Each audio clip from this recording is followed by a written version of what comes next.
இந்த தமிழ் புத்தாண்டுல அவங்க என்னென்ன விஷயங்கள இன்னும் கொஞ்சம் கவனமா இருக்கணும் சார்? நம்ம கடகராசி அன்பர்கள் வந்து பார்த்தீங்கன்னா, ராசிக்கு 2ஆம் இடத்துல கேது இருக்காரு. ராசிக்கு 8ஆம் இடத்துல ராகு பகவான் இருக்காரு. ஸோ சனி பகவான் டிராவல் ஆயிட்டாரு. ஆனா நம்ம ராகு நிழல் கிரகமான ராகு 8ல தான் இருக்காரு. ஸோ அப்ப யாருக்காவது வாக்கு குடுக்குறதுல கவனமா இருக்கணும்.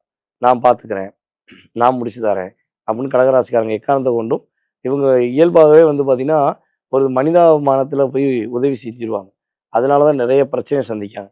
ஸோ அந்த நிலை இல்லாம இவங்க யாருக்கும் வாக்குறுதி குடுக்குறது, யாருக்காவது பணம் குடுத்து உதவுறதுல ரொம்ப ரொம்ப கவனமா இருக்கணும்.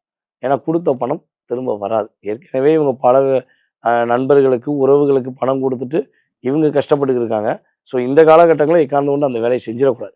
செஞ்சுட்டா மாட்டிக்கிருவாங்க.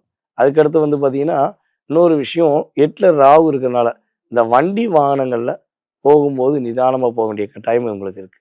ஸோ வேகமா டிராவல் பண்றேன்னு சொல்லி அவசரப்பட்டு போனாங்கன்னா, டேர்னிங்கில ஏதாவது கீழ விழக்கூடிய சூழ்நிலை வந்துரும். அதில கவனமா இருக்கணும். அதேபோல நம்மளுடைய கடகராசி இளைஞர்கள் வண்டியில வீலிங் பண்றேன், ரோலிங் பண்றேன்னாங்கன்னா, கட்டாயமாக இவ்வளவு நாள் வீலிங் பண்ணும்போது எந்த பிரச்சனையும் வந்திருக்காது. ஸோ இந்த காலகட்டங்கள்ல இவங்க பண்ணும்போது, இவங்களுக்கு ஒரு பெரிய லாக் ஆகும்.